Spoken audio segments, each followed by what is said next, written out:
about that.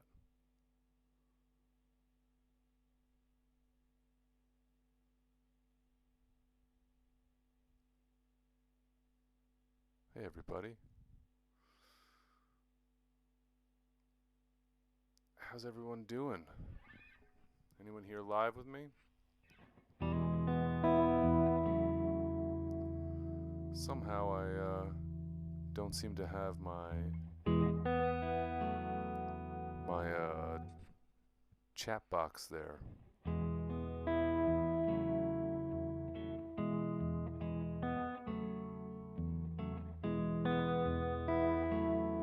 We got John Cantrell.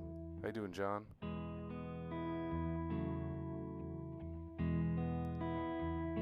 Can everyone hear everything all right? Hey, Dan.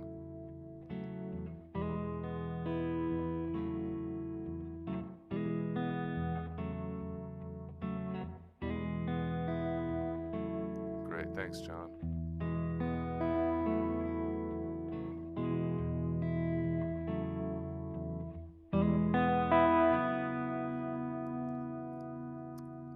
I suppose I'll just have a little bit of a play while people roll in.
All right, TW, T-dubs, thanks for being here. What do I think about Gibson SGs? I think they're great. I've never owned one. I've never owned a Gibson guitar. Nothing against Gibsons. I think they're fantastic. But I've always been a man of modest means, and no Gibsons. I want one. I actively want one. Not an SG, although, again, no issue with SGs. Everyone that I've played has been really surprisingly not the rock machine that I expected it to be. I found SGs to be very articulate and honestly a little bit more Telecaster-like than I expected. I really want a 330, an ES330. Do you have a Gibson SG yourself, TW? I gotta get out of that key. That key is a little too enticing. The key of E. Come on, everyone. It's just so good.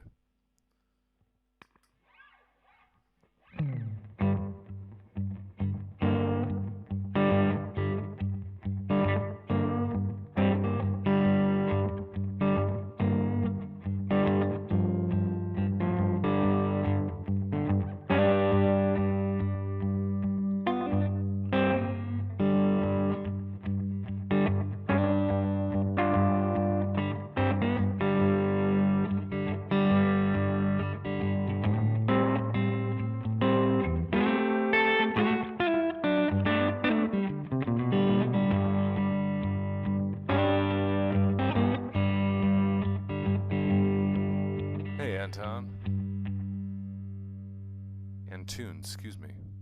I have terrible eyes, and I've gone in to give myself what I think looks like a good setup. My computer is further away from me. So, terrible eyes. Thank you, Chris. I appreciate that.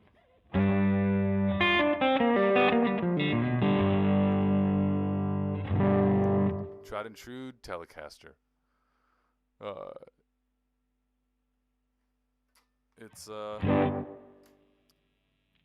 best. I mean, this is the reason that you see me with this so much.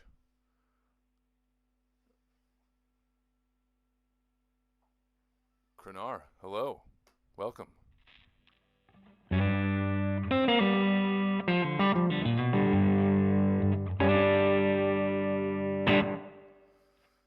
Everything sounds so good right now. Just to, I suppose, you know, geary details. So I'm running through my pedal board down here, which at the moment I don't really have very much on.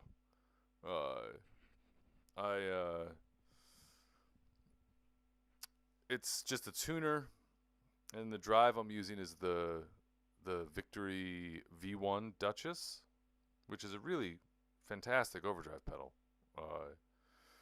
And then into a Strymon El Capistan, or excuse me, I guess first into a volume pedal, and then Strymon El Capistan, and then into Strymon Flint, which is where the reverb and tremolo is coming from. Keeping it real simple. I've had this. I've had the Duchess on basically all day. Oh, and also I'm running into the Victory V4 Duchess, which, you know, is then going DI into the Apollo. Makes it all a lot easier when I don't have to have a live amp in the room going on for this. We live in a crazy technological time, don't we? The fact that I can plug into a tube amp, because this is a straight up tube amp, valve amp, however it is, whatever you call it, where you live. Excuse me. And I can go DI right out of it silently. It blows the mind. At least it blows my mind.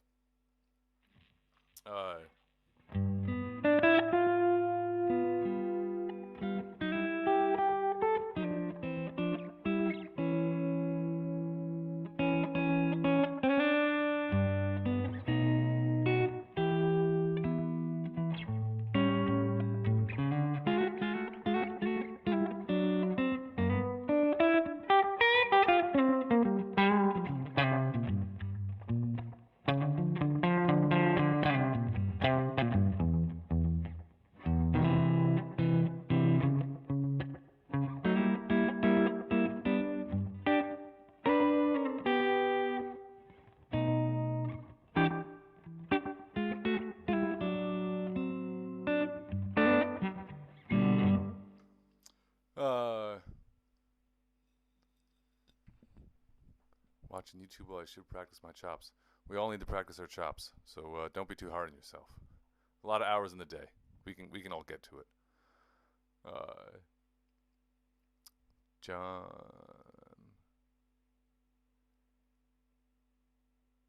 Yeah, I plan on doing some more lesson style videos, but just, you know, again, like I say in that video, just like little bits at a time, because it's a lot of stuff to unpack. And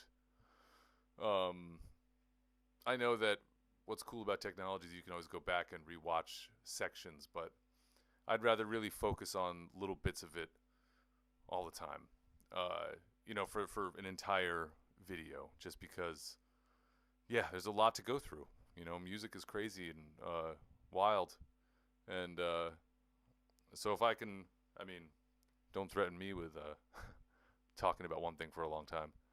I love doing that.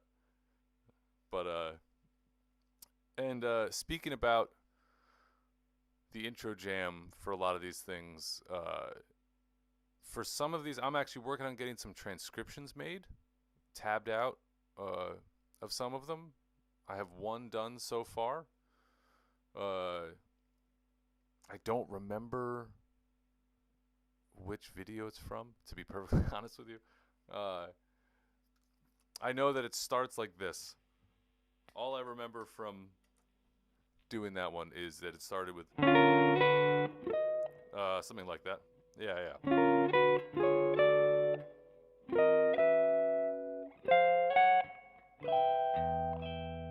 Whichever video that is, that has been transcribed, and it will be available soon. Dan, first of all, thank you for the question.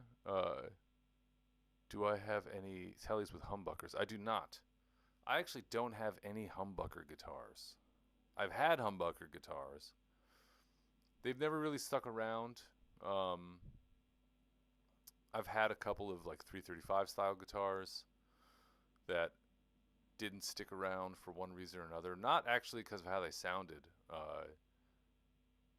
but just for other more practical reasons. And I would love to get something. A Telecaster. So I have a Tele with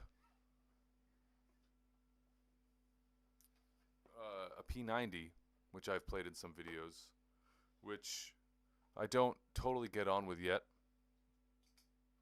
I may still get a different neck for it. I'm not really sure what to do about this guitar because it sounds fantastic. And sometimes I really enjoy playing it. But sometimes I really don't. I'll see how it feels right now. I am typically a pretty... not a traditionalist by any stretch of the imagination. But a Tele does a Tele thing.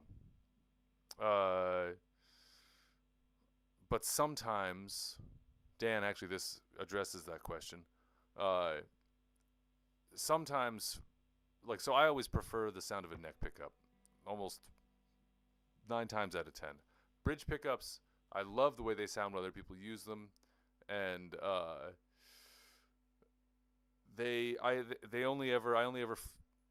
not only ever, but 9 times out of 10 when I switch to a bridge pickup, it's because I'm on stage and I feel like I need to cut a little bit more just for myself. I'm not getting what I put into it. A lot of frequencies going on stage, so you know it's that can be difficult. But sometimes with the neck pickup, I want just a little bit more heft, not necessarily thickness, but just some more heft, because I do a lot of different, you know, styles of music. And so like if I'm doing a little bit more jazz thing sometimes, I just want a little bit more heft to what I'm playing. And this pickup, I've only done one gig with this pickup, with this guitar, and it was fantastic because it really provided that heft that I wanted, and then at the same time, because of its just because there's more information coming through the pickup because it's a bigger pickup.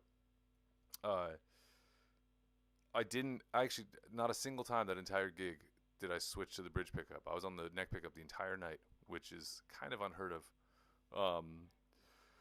So Dan, to answer your question, is it as warm as a humbucker? They can be. This one is particularly low output, so it would not compete too aggressively with the bridge pickup.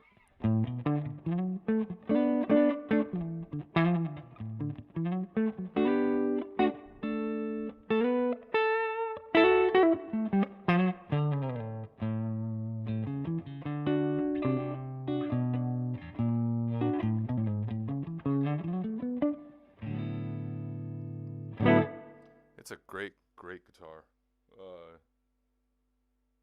Yeah, I should just start playing it more. Thoughts on flat wound strings? I love flat wound strings. I had flat wounds on this this blonde Telecaster for a little while, and it's the problem with it was that I needed to it threw the intonation off on the D string. Um, and you know, Telecasters are complicated as far as intonation goes because of the three saddle thing. And it was fine if it's like, you know, if it's just me playing, it's no big deal. Or if it's like on stage, I can get away with it. But I got hired to do a session, and if I'm gonna be on someone's record, I need to make sure that intonation is spot on, no problems. So I put round mounds back on it. And also my Healy, this guy,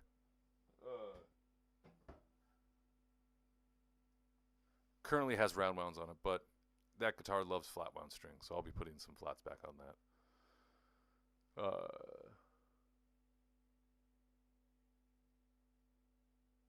Oh, you know what? I had a Classic Vibe Squire Telecaster. You're reminding me. That had, I put a Lindy Fralin wide range humbucker in the neck. That was amazing. I loved that guitar. I loved that sound. I only got rid of that guitar because I wore the frets out completely, and it was less money to buy a new neck for it than refret it. So I bought a new neck, and it was a great neck. It felt really good, but the guitar, it never really sounded the same to me. And so I kind of fell out of love with it. It belongs to a friend of mine's now.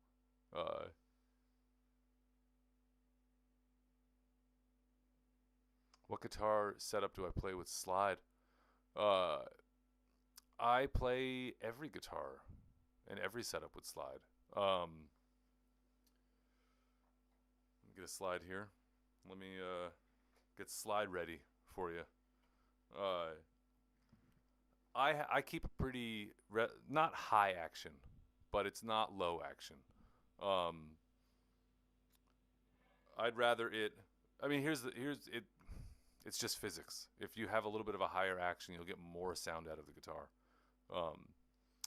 And so I got used to playing higher action on acoustics because I just liked how it sounded. And also I have a tendency to, I want to be able to dig in really hard or play lightly.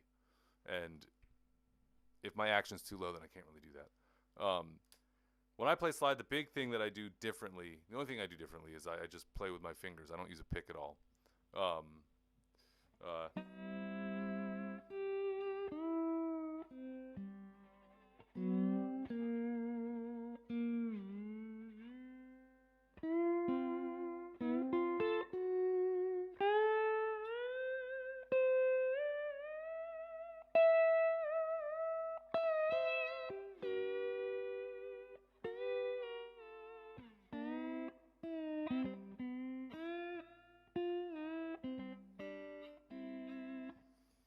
I'm a bit out of slide practice, to be honest with you.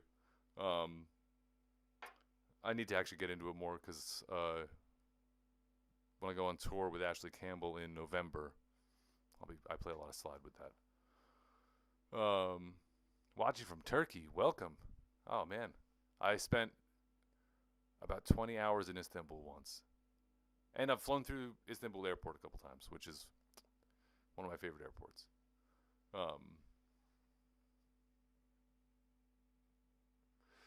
London Amp Tech. There is a guy in Hackney. There's a shop in Hackney called Sweet Amps, and he repaired my 79 Champ. I can't remember his name, but it's a really great shop. Like they have, they repair amps, but they also sell amps, and it's just like it's a paradise in there.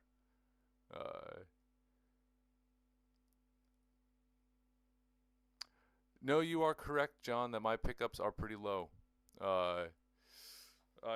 This guitar particularly because it's a hotter pickup. I don't love. I just want low output kind of all the time from pickups. It lets the amp cook a little bit more.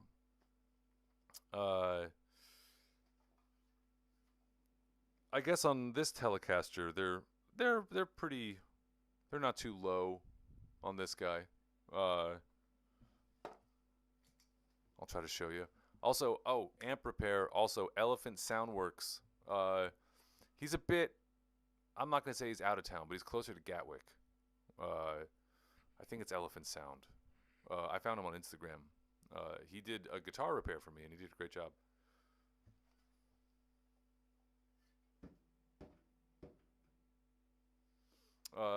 Let's see these pickup heights. Let's see if I can show you. Yeah, so these are pretty standard. Nothing too crazy.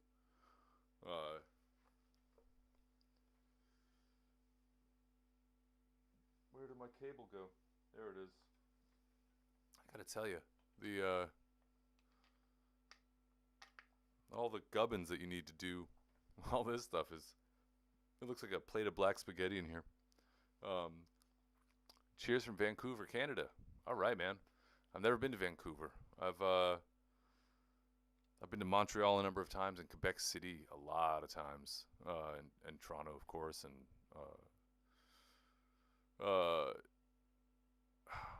where else? It's on the tip of my tongue. Anyway, I love Canada. Cheers to you out there in Canada.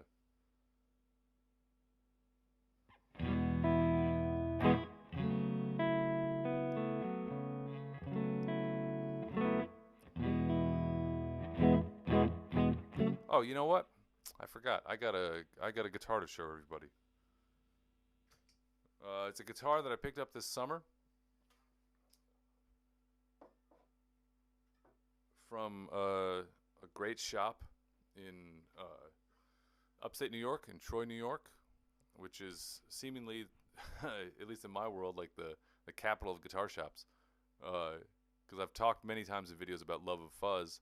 I haven't talked enough about Collar City Guitars. My good friend Peter, his shop, really good friend of mine, always has really cool stuff. And this was in the shop. And this is one of these guitars that actually should be pretty awful, but it's pretty amazing. Look at this. This is a Stewart. Look at that. So this is made in the Harmony factory. I'm assuming in the 50s. Which, you know, it's an old guitar. And typically, these department store guitars don't exactly have a really great shelf life. But someone did like the work that always needs to be done. Someone reset the neck. Someone put a thick fingerboard on it with big modern jumbo frets. And this was not the original pickup. This is like a DeArmond gold foil. And man, it is fantastic. I mean, usually a guitar like this, you know, you're lucky if you get a strummer, right? I did a jazz gig with this, like a jazz trio gig, like playing some out shit, man.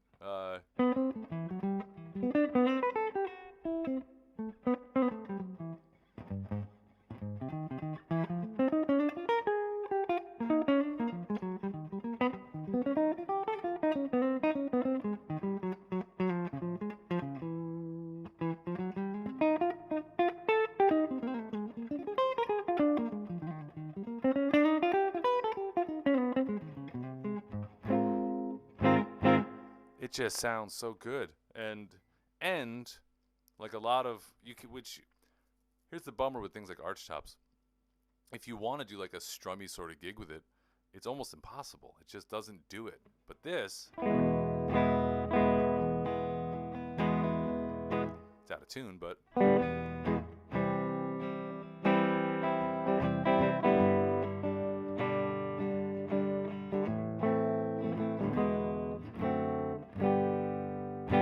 it just sounds good. It'll sound better when I tune it. Acoustically speaking, it's not very loud. These were not made to be acoustic instruments. I bet it sounds great with drive, which we're going to try in just a second. It is a great guitar, isn't it? I had a really cool experience with this guitar.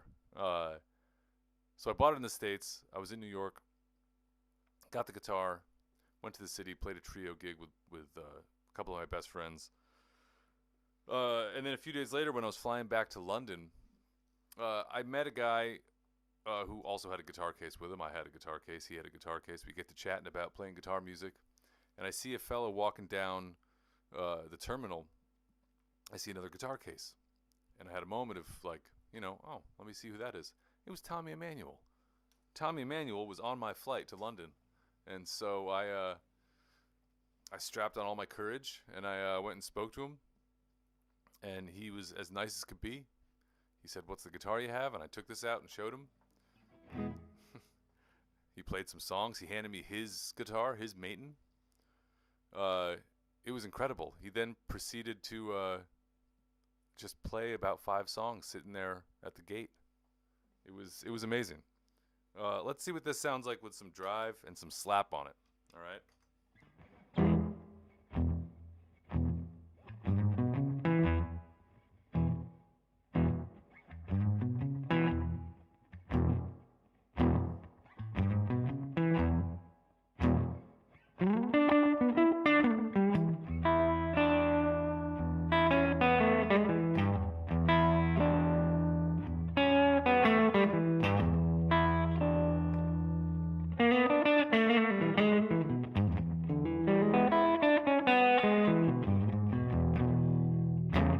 Oh, that's great.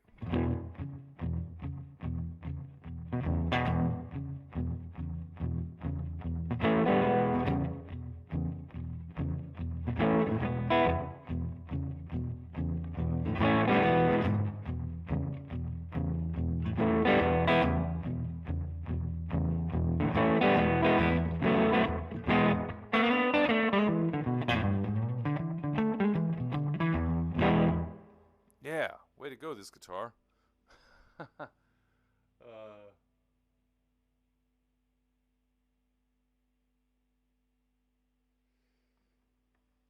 Ben, to answer your question, so Ben is asking, do I think that learning the triad shapes on all 4 string sets and memorizing the root, 3rd, and 5th positions for each, combined with memorizing all the notes on the fretboard, is a foundational key to improvising? My answer, honestly, is sure. It's there's no foundational key to improvising. Improvisation is exactly that. You're making stuff up as it goes. There's no, I doubt highly that, people like, I'm going to reference him for the rest of my life, Django Reinhardt, knew anything about the triad shapes up and down the neck. You know what I mean? And he was a phenomenal improviser. There's no bad thing to learn. That's my opinion about it. Do I think you should know your instrument inside and out? Absolutely. If learning all the triads and memorizing the root, 3rd, and 5th for everything on the fretboard is going to help you get there, then definitely you got to do that. I think it's just as important, or maybe even more important, to understand where all the notes on your neck are, right? And along with that, understand what makes a triad and what makes a root, 3rd, and 5th. You know what I mean? All this stuff is just it's just your map to the treasure, And so, however it is you can guide yourself through that map, great. There's no wrong answer for it. I'm trying to give you as genuine of an answer as possible. That stuff is awesome to learn, and you should learn it totally. But like I said in the recent videos, like, you can't build a tree. There's no. The best thing you could do for improvising is to improvise. You know, it's helpful to know that if you're playing over a C chord, that these notes work. You know what I mean? But like, just because those notes work doesn't mean it's the right note to play. You know, you could do a lot with, you know, if we, so let's all get that sound of C in our head.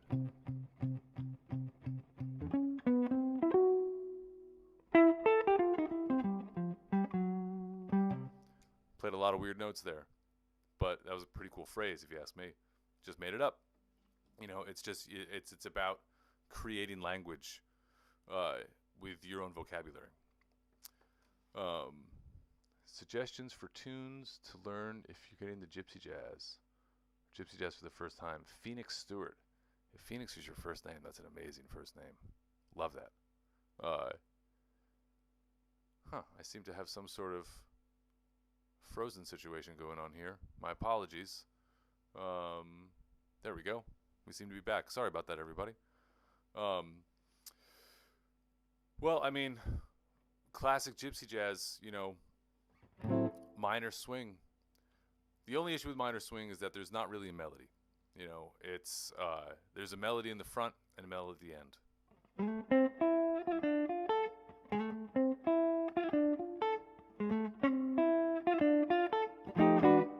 You know, and then at the end you have a similar melody to it. But it's really good for learning the rhythm side of things because it's only 3 chords. And you can really play the same chord shape for all of them, right? So we have A minor 6, D minor 6, E7, D minor 6, A minor 6, G7 or E7.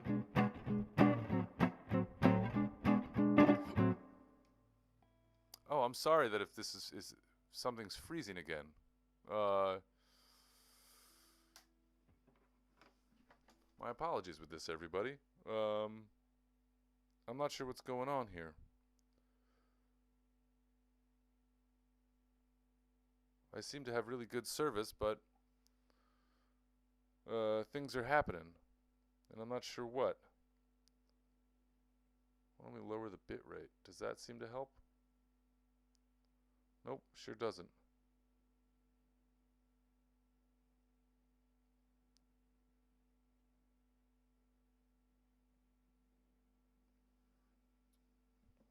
All right, we're switching to a more low-rent camera, everybody. My apologies. Because it doesn't seem to be working. Sorry about that, everybody. I was hoping that nothing like this would happen. Thanks everyone who's sticking around. My biggest struggle is with my memory. I need to write everything down, and it takes so much time to learn it.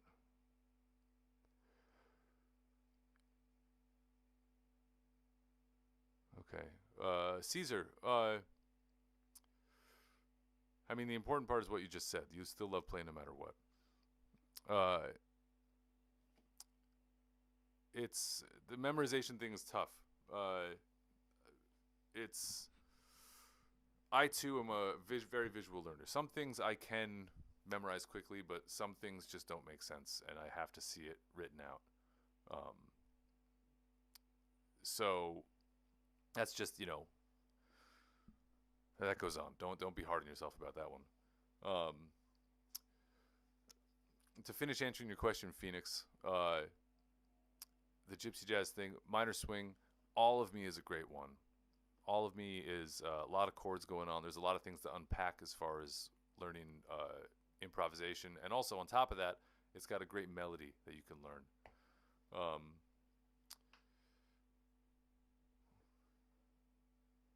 That's very kind of you, Krenar. Thank you.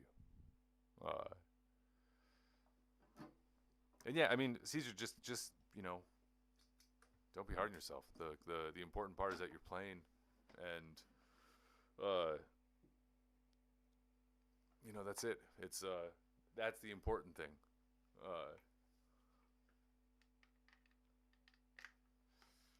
Again, I'm sorry for the technical difficulties, everybody. That was a real drag, and I'm not sure why that happened. I'll try to get that sorted for next time. But luckily, I mean, computers have a camera built in. I like things to look nice, though. I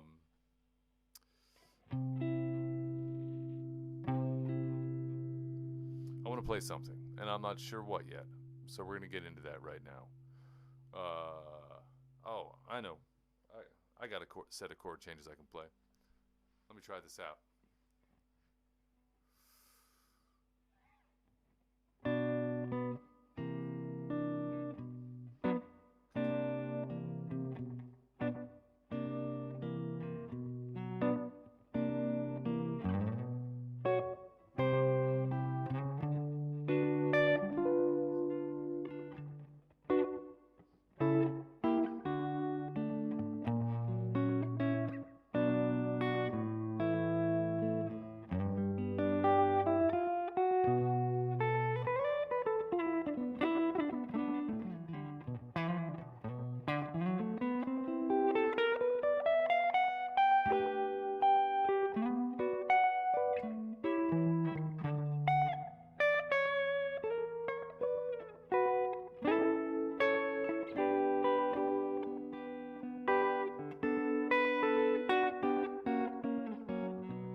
Well, that was fun.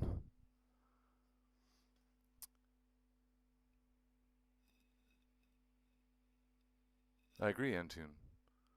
It is about, more than anything else, it's about the love for the music and the guitar.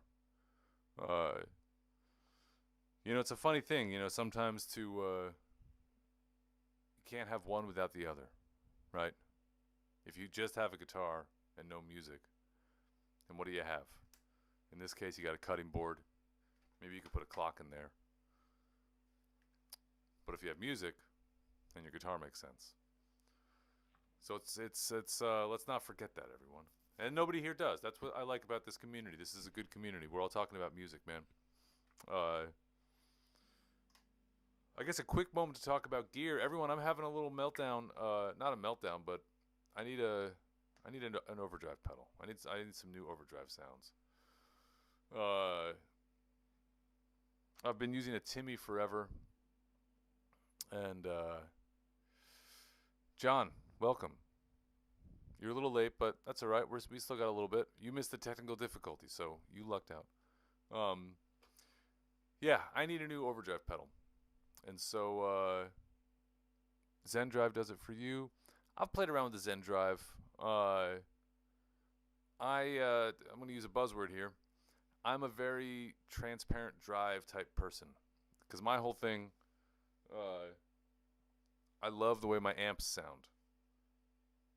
I'm not going to speak exactly about the direct sound going in right now through this. This sounds great, don't get me wrong. But I mean more like my speaker in a room amp sound. I really love, and so I want that to remain, Krenar, I actually have the Mad Professor Royal Blue.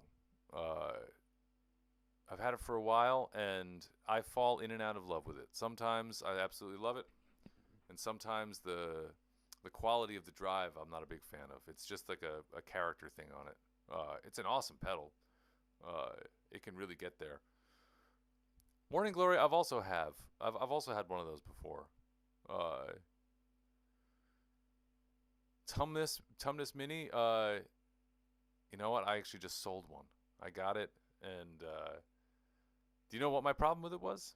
It's I'm that rare guitar player. I like playing quiet, right? That Tumnus had so much volume to it. I couldn't really use it. Uh, it sounded great, but I couldn't ever like find a setting that worked on stage for me, which is a bummer. Uh, Greer Lightspeed, I did have a Greer Lightspeed, and as maybe I'm starting. Maybe I'm. This is very revealing to myself. Actually, talking about drive pedals, uh, I realize that I fall in and out of love with them pretty quickly. Uh, I had a Greer Lightspeed, and it sounded really good on Fender amps. And then I did a tour in Indonesia, where it was all backline amps, and not a single one of them was a Fender, and I could not get a sound I liked with it, unfortunately. Uh, I brought it home and used my own amps, and it sounded great. But I don't like to own a lot of stuff. That's one thing about me. I don't have that many instruments. Basically, I have these.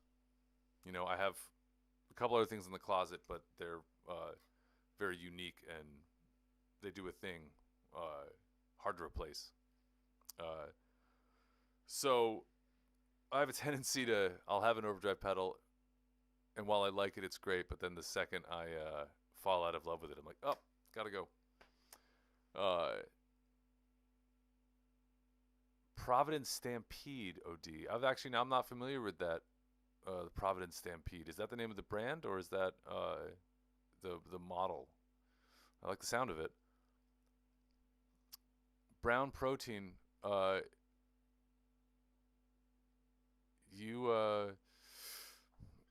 tried one of those in a shop. That's as far as it's gone. And it was great. It was actually so far my favorite favorite like noble sound I've ever had. I've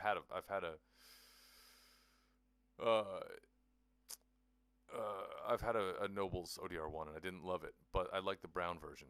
So I've thought about that.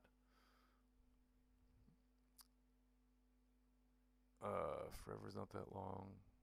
Playing. Oh, thank you very much. I appreciate that. That's a beautiful song to play slide on, so it makes it easy. Let's play low volume. Yeah, no, playing at low volume is great. You got to play to the room, obviously. There are some rooms where the room kind of forces you to turn up. It's not like I hate playing loud, but I don't like being assaulted with sound. Providence is the brand. I'm gonna check out that Providence Stampede.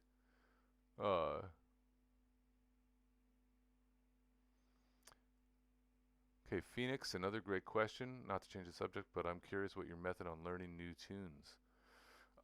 It depends on the type of tune.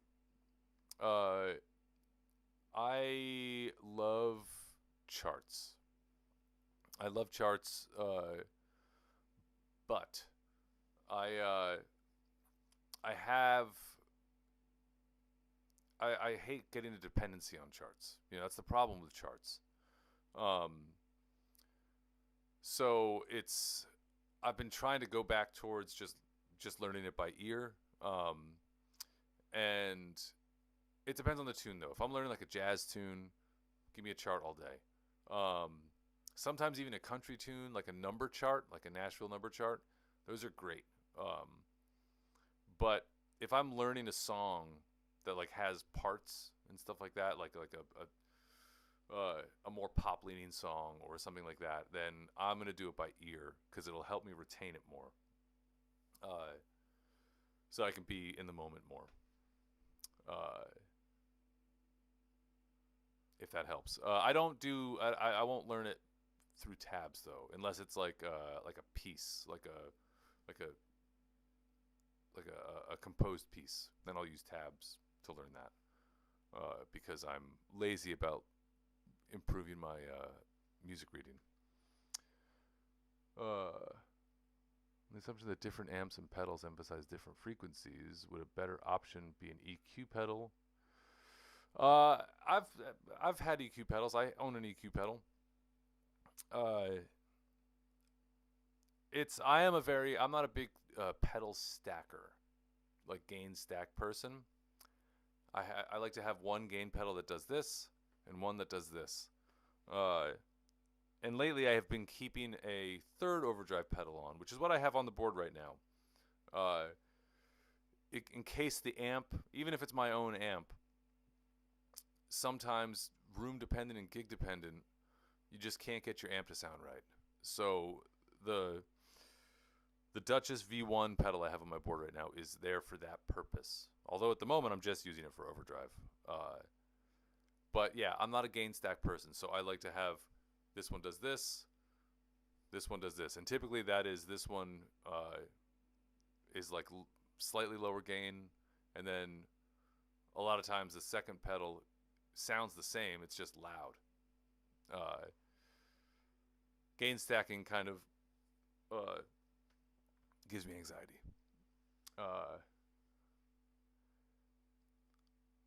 Nordland IDRC or Mythos Herculean. The Mythos Herculean looks interesting, and I hear great things about the Nordland too. Kingsley pedals do seem to be great. They're a little at the moment, thanks for out of my price range, but yeah, I mean, come on, they're handmade tube pedals. They got to be great.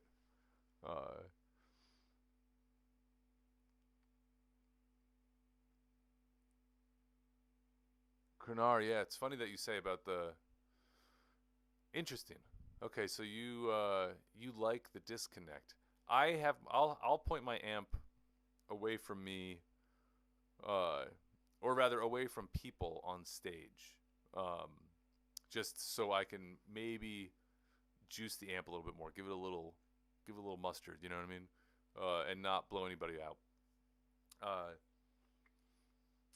I like to be my absolute favorite is to sit down and then have my amp directly to my left.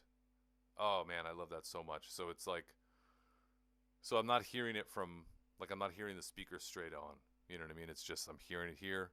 And so it's almost like the sound is coming from me. Because that's the weird thing about electric guitar, right? I'm making sound here, or I'm producing sound here, but it's coming out over there. That's weird. So yeah. All right, we got quite a crew of quiet guitar players here. I like it. All right, welcome. Jackson Audio Silvertone Twin 12. Yeah, I've heard good things about that one. I haven't tried that one. Jackson Audio is one of those brands that you just don't see out very often. I had their Prism for a bit. It was good. It wasn't for me, but it was good. Which is, in case you don't know, people, that's like a boost pedal, and you could boost different frequencies.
that El Capistan is just such a nice and satisfying delay. I wish I liked other delay pedals. It just seems like an exciting rabbit hole to go down, but alas.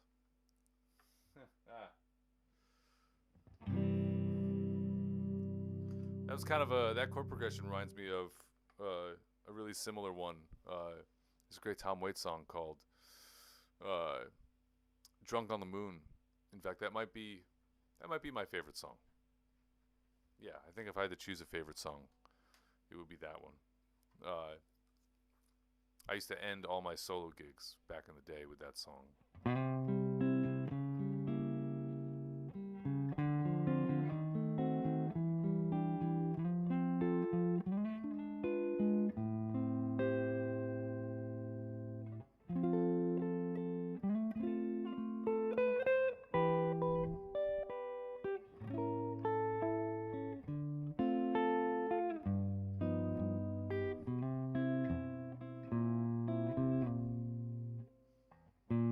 Oh yeah, it's been a while.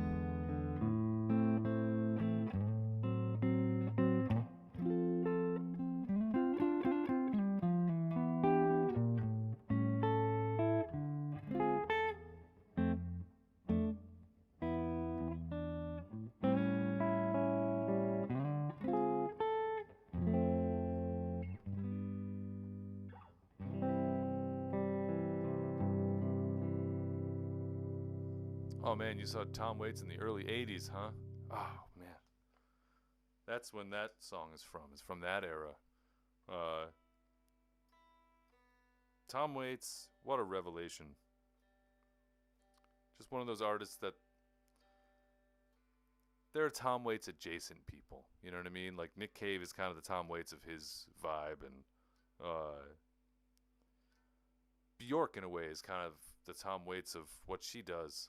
But Tom Waits is Tom Waits. Come on.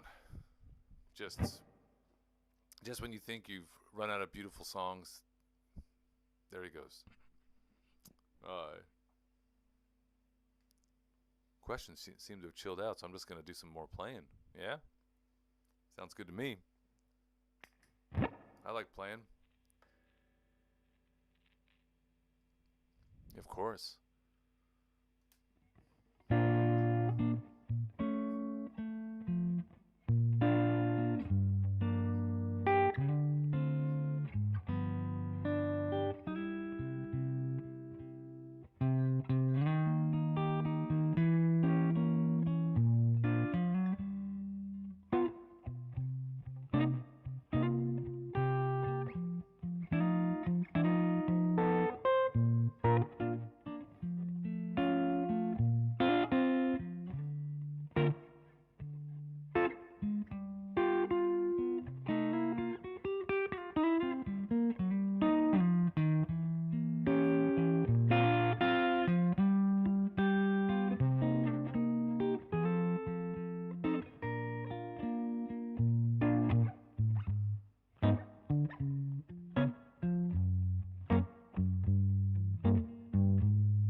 Thank you very much, John. I appreciate that. If I met or played with Mark Rebo, no. I almost met him one night. almost meeting someone is like telling that story is like it's like saying I almost flew, which means you were just standing. No, Mark Rebo sat in with a friend of mine's band. Man, yeah, I love Mark Rebo. He's done a lot of really great recordings of some classical guitar. That's really worth checking out. Do I differentiate music I listen to, enjoy? Uh, oh yeah, a lot of. I mean, I play a lot of music that I listen to and enjoy. That's hopefully, as the years go on, that's more the case with what I do. I these days, I'm not like some, fancy session side guy. You know, my musical world is actually surprisingly, as far as like what I do and projects I'm involved in and stuff, it's not that big, uh, which I think is I'm happy for, and so generally I'm playing music that I really enjoy and would listen to otherwise. There are outliers, of course. I'm doing a gig in a couple of weeks, filling in for some guitarist that who I don't even know, and I have to learn a bunch of music that I don't even know what the set list is yet. We'll find out. And I might love the music. I have no idea, but that is a good question, though, Isaac. Thank you. Because I definitely know a lot of people that play music that they don't love and they don't necessarily listen to, which is unfortunate. But it's at the same time we're still playing music.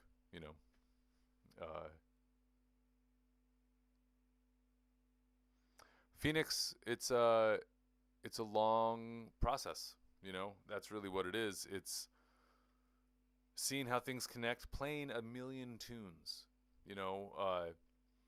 Those chord changes I just played right there. That was a song called "Do You Know What It Means to Miss New Orleans." Great, amazing tune. And you start to see similarities with things. That's the big thing with this is that by playing all these tunes 10,000 times, you start to see motifs that occur, and you start to understand things you can do in one that you can do in another. So even just like the first few bars of that song, right? So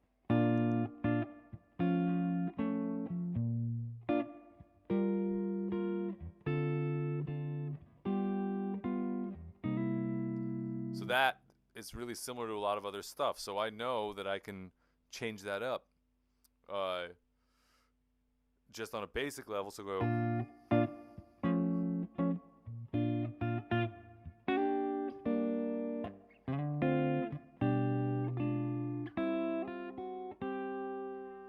also by knowing other chord shapes, so even the first two chords, hold on, I'll just take the same chords again. So just that. I can do this instead. I can go. And it's the same thing. So it's just, expanding your range as much as possible. If you know one D minor chord, there's no reason why you shouldn't know D minor chords everywhere. Let's see. I've talked a lot about Django. Have I found myself being influenced by other British? Well, there's a lot of amazing. By the way, Basil, yeah, it looks like it's watching something from 1995 or 85. I get it. Believe me, I had a better camera. You weren't here.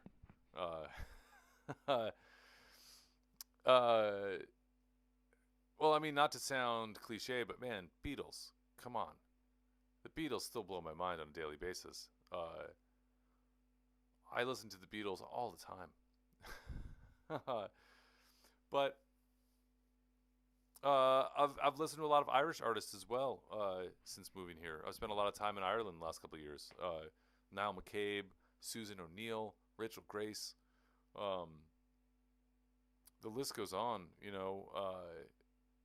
What I find interesting is that there's a lot of UK and Euro artists that didn't really make as big of an impression in the States as they did here. So it's fun learning about that stuff. Um, what neck would I look for if I was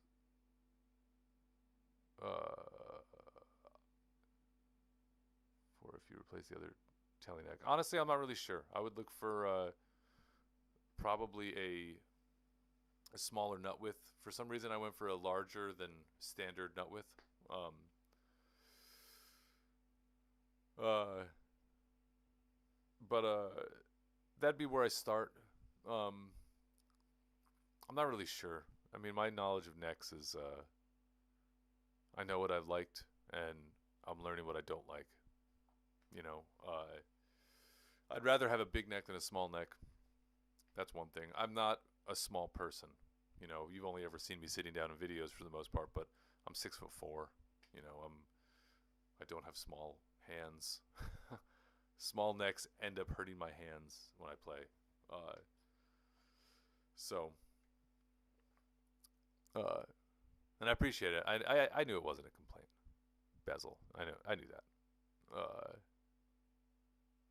It's just, unfortunately, I was actually using my phone as my camera, which that blows my mind that I can do that, technologically speaking.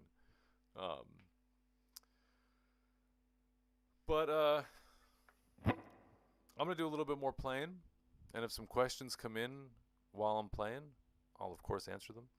But yeah, man, thanks so much, everybody, for being here, and I'll play, and then I guess I'll talk a little bit more. Yeah, all right.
Well, that definitely showed me I need to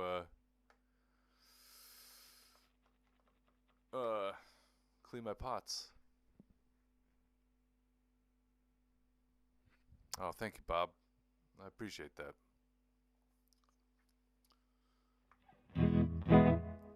Uh,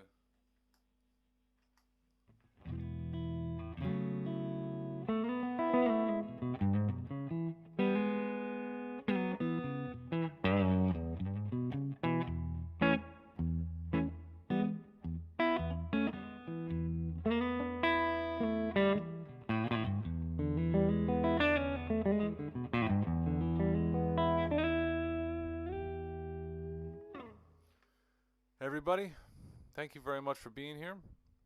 I'm gonna be back next week for another live stream because I enjoy this. This is it's a lot of fun. It's great talking with people. A lot of great questions once again. Phoenix, great questions. Isaac, great questions. Everybody, great questions. You're making me think, and I like that and I appreciate that. I'll have a little bit more subject matter worked out for next time. I feel like that's not a bad thing, right? Although this is fun just doing this. And I'll probably sing some songs next time because, well, I love singing. I sing a bunch in my life.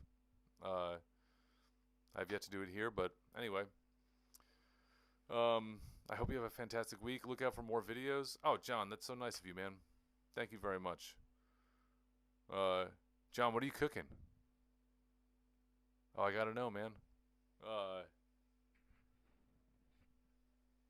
I'm gonna wait a second to see if John will tell me what he's cooking. But regardless, thank you very much, John. That's very generous of you, and I appreciate that a lot.